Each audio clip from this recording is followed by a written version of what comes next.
মাদ্রাসাতুল হাদিস আস-সালাফিয়া MHS আলোকিত মানুষ গড়ার দৃঢ় প্রত্যয়।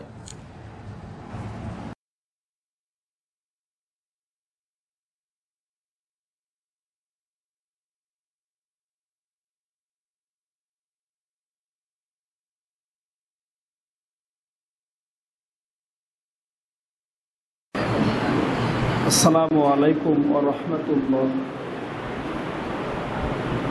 ইন্নাল হামদুলিল্লাহ ওয়াসসালাতু ওয়াসসালামু আলা রাসূলিল্লাহ সাল্লাল্লাহু আলাইহি ওয়াসাল্লাম। ওয়াকালা ইবনুল মুবারক রাহিমাহুল্লাহ, রুব্বা আমালিন সগীরিন তুআযিমুহুন নিয়্যাহ ওয়া রুব্বা আমালিন কাবীরিন তুসাগগিরুহুন নিয়্যাহ। আলহামদুলিল্লাহ, প্রশংসা একমাত্র আল্লাহ তাআলার জন্য, যে আল্লাহ তাআলার মেহেরবানিতে 2004 সালে খুব ছোট্ট আকারে প্রতিষ্ঠিত মাদ্রাসাতুল হাদিস আস-সালাফিয়া 2023 সালে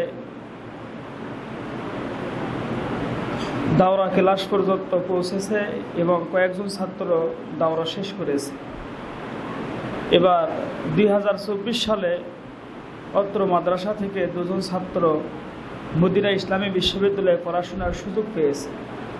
এজন্য আল্লাহ তাআলার শুকরিয়া আদায় করি, আলহামদুলিল্লাহ। অতঃপর দরুদ ও সালাম বর্ষিত হোক সমস্ত নাবী এবং রাসূলগণের প্রতি, বিশেষ করে সর্বশেষ নাবী এবং রাসূল, যার পর কোনো নাবী বা রাসূল নেই। কিয়ামত পর্যন্ত প্রতিটি মানুষ যার আনুগত্য করতে বাধ্য, যেই রাসূলের আনুগত্য করার মাধ্যমেই দুনিয়াতে শান্তি এবং পরকালে মুক্তি পাওয়া সম্ভব, সেই রাসূলের প্রতি বর্ষিত হোক দরুদ ও সালাম সাল্লাল্লাহু আলাইহি ওয়াসাল্লাম।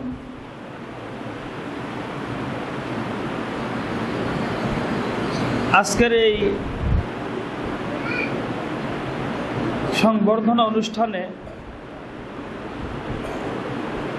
আমাদের যে পরিমাণ শুকরিয়া আদায় করা প্রয়োজন আমরা হয়তো পারবো না।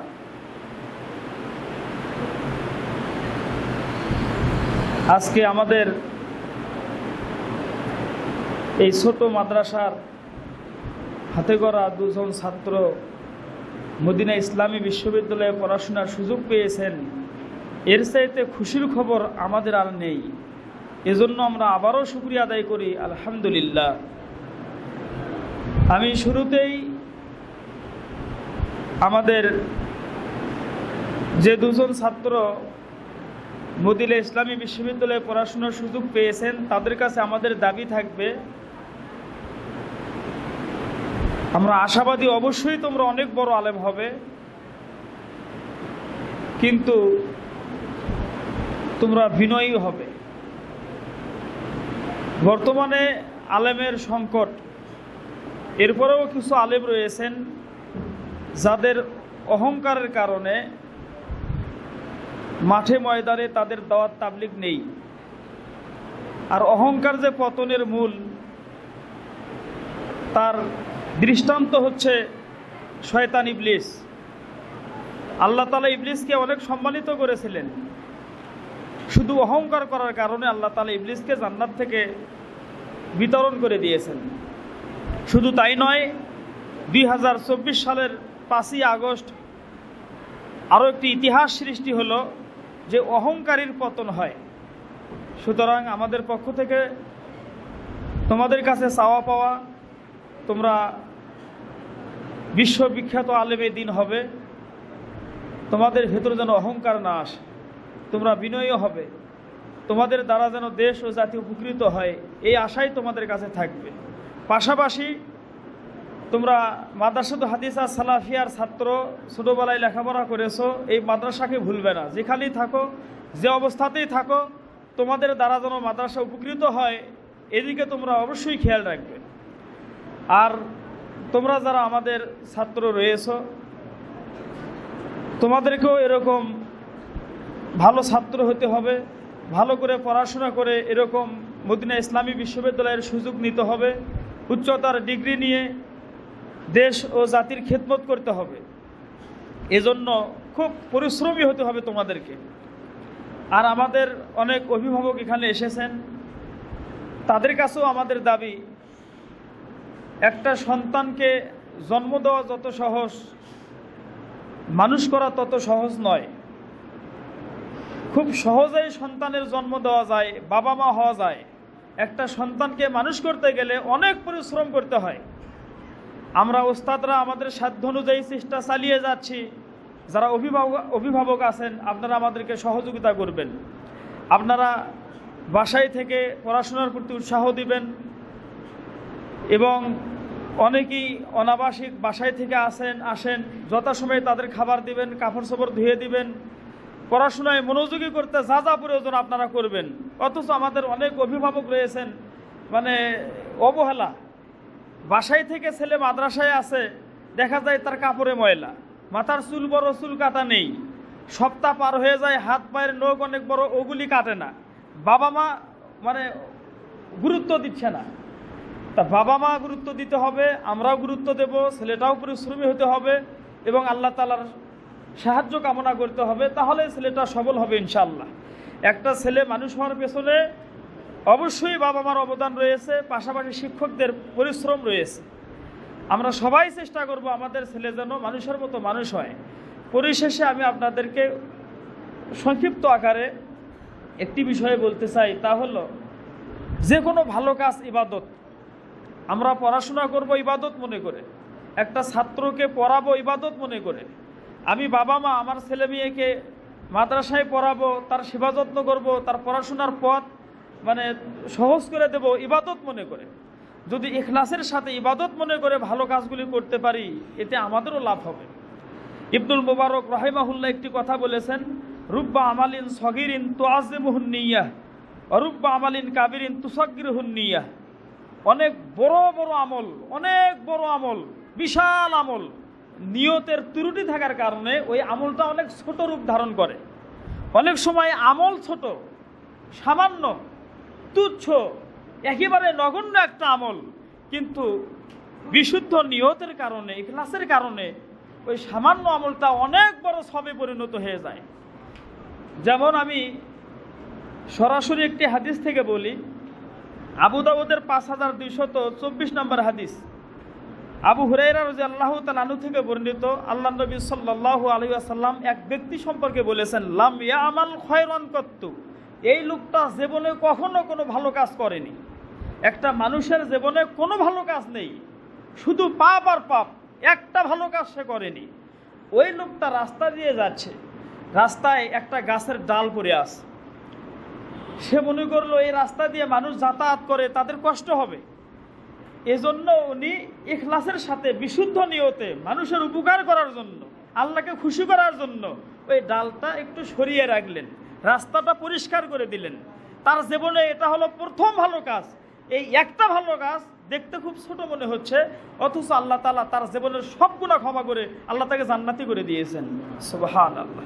তা আমল ছোট হলেও আমাদের যদি ইখলাস থাকে, বিশুদ্ধ নিয়ত থাকে, এই সামান্য আমল দিয়ে আমরা জান্নাত পেতে পারি। আরও একটি ছোট্ট একটি ঘটনা শুনুন। হাদিসটি সহিহ বুখারী 7506 নম্বর হাদিস। আবু হুরায়রা রাদিয়াল্লাহু তাআলা আনহু থেকে বর্ণিত, আল্লাহ নবী সাল্লাল্লাহু আলাইহি ওয়াসাল্লাম বলেন, এক ব্যক্তি সে জীবনে কখনো ভালো কাজ করেনি, সারা জীবন পাপ করেছে, কোনো ভালো কাজ তার আমলনামায় নেই। ওই লোকটার মরণের সময় যখন এসে গেল, সে চিন্তা করলো, আমি এই অবস্থায় মারা গেলে আমি আল্লাহর কাছে কি জবাব দেব। এই জন্য ছেলেদের কাছে ওসিয়ত করলেন, আমি যখন মারা যাব তোমরা আমাকে পুড়বে, ছাই করবে, অর্ধেক ছাই বাতাসে উড়ে দিবে, অর্ধেক ছাই সমুদ্রে ভাসিয়ে দিবে, যেন আমি আল্লাহর কাছে ধরা না খাই। কেন? আমার জীবনে কোনো ভালো আমল নেই। লোকটা মারা গেল, ছেলে মেয়ে তাকে পুড়লেন, ছাই অর্ধেক ভাসিয়ে দেওয়া হলো সমুদ্রে, আর অর্ধেক বাতাসে উড়িয়ে দেওয়া হলো। আল্লাহ রাব্বুল আলামিন বাতাসকে বললেন ছাই এক জায়গায় করো, পানিকে বললেন ছাই এক জায়গায় করো, ছাই এক জায়গায় হলো। আল্লাহ বললেন ছাই মানুষ হয়ে যাও। এবার মানুষ হয়ে গেল। আল্লাহ বলছেন, এই তুমি এই কাজ কেন করেছো? তখন লোকটা বলছে, আল্লাহ আমি তো জীবনে কখনো ভালো কাজ করিনি, জীবনে আমার কোনো ভালো আমল নেই, একটাই ভালো আমল, মরার আগে আমার ভয় হয়েছে, আপনার কাছে আমি কি জবাব দেব? আল্লাহ রাব্বুল আলামিন এই একটা ভয়, একটা আমল, এই আমলের কারণে তার সব গুনাহ ক্ষমা করে দিয়েছেন। সুবহানাল্লাহ। ঠিক এভাবে আরও একটি হাদিস সহিহ হাসান হাদিস নাসাইতে এসেছে 4694 নম্বর হাদিস।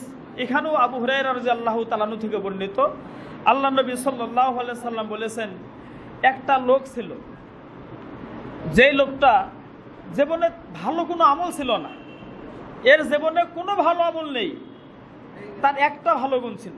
সেই ভালো গুণটা হলো যে সে মানুষকে বাকিতে মাল দিত, ব্যবসা করত, বাকিতে মাল দিত, এবং তার যে খাদেম ছিল তাকে সে বলেছিল, শোনো, টাকা আদায় করতে গিয়ে যাদের সচ্ছলতা আছে তাদের থেকে টাকা নিবে, আর যারা অসচ্ছল, টাকা দেওয়ার সামর্থ্য নেই, তাদের উপর জোর জুলুম করবে না। তারা দিতে পারলে দিবে, যদি দিতে নাই পারে তাদেরকে অবকাশ দিবে, সময় দিবে, তাও যদি দিতে না পারে তাদেরকে ক্ষমা করে দিবে। হতে পারে এই আমলের কারণে আল্লাহ আমাকে ক্ষমা করবেন। শুধু এই আমলটার কারণে আল্লাহ রাব্বুল আলামিন তার সব গুনাহ ক্ষমা করে দিয়েছেন। সুবহানাল্লাহ। আর একটি ঘটনা বলি খুব সংক্ষেপে, হাদিসটি আমাদের সবার জানা, সহিহ মুসলিম 6901 নম্বর হাদিস। আবু সাঈদ খুদরি রাদিয়াল্লাহু তাআলা আনহু থেকে বর্ণিত, এক ব্যক্তি 99টা মানুষকে খুন করেছে। একটা মানুষ 99টা মানুষকে নিজ হাতে খুন করেছে। এই লোকটা 99টি খুন করার পর ভাবলো, আমি তো অনেক অপরাধ করেছি, এখন মারা গেলে আমার কি হবে, কি জবাব দেবো আল্লাহর কাছে? এজন্য উনি চিন্তা করলেন, আমি তওবা করব। তা উনি খোঁজ নিলেন এই এলাকার ভালো আলেমকে। তা এক খ্রিস্টান পাদ্রীকে দেখানো হলো, উনি ভালো আলেম।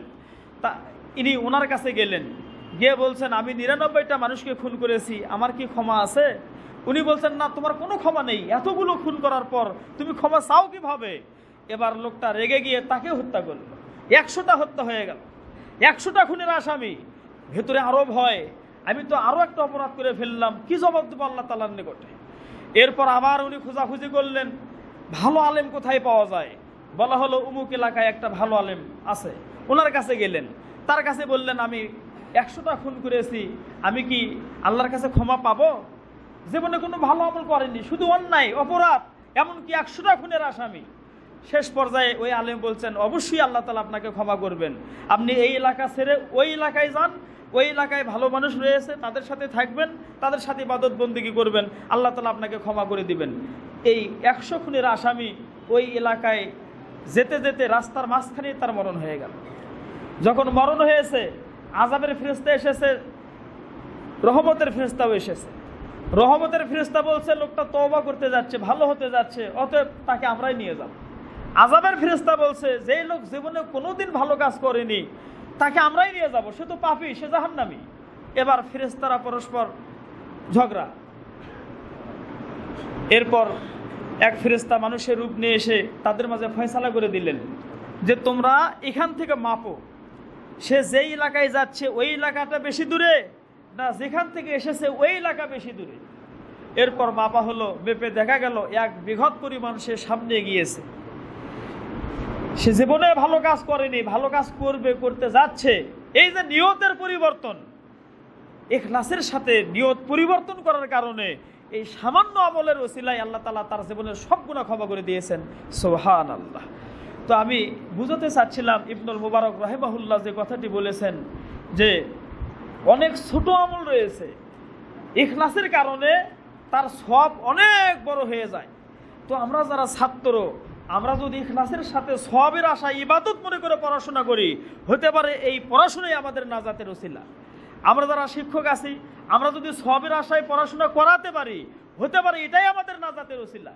যারা আমরা অভিভাবক রয়েছি, আমরা যদি ইবাদত মনে করে আমার ছেলেকে ঠিকমতো খাওয়াই, ঠিকমতো পোশাক দেই, ঠিকমতো চিকিৎসা করাই, ঠিকমতো মাদ্রাসায় পাঠাই, পড়াশোনা হচ্ছে কিনা একটু খোঁজ খবর নেই, সবের আশায় যদি এই ভালো কাজগুলি করতে পারি, হতে পারে এটাই আমাদের নাজাতের ওসিলা।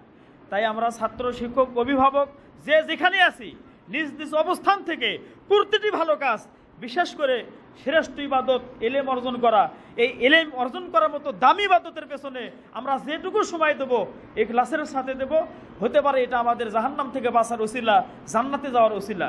আমি পরিশেষে সবার জন্যই দোয়া করি, আল্লাহ রাব্বুল আলামিন মৃত্যুর আগ পর্যন্ত দিন চর্চার সাথে আমাদেরকে শামিল রাখুন, আল্লাহুম্মা আমিন।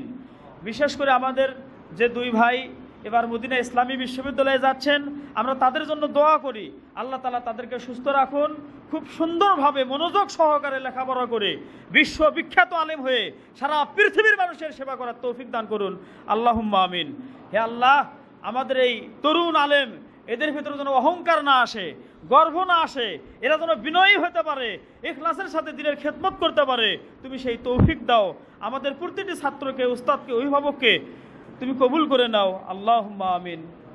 আসসালামু আলাইকুম ওয়া রাহমাতুল্লাহ।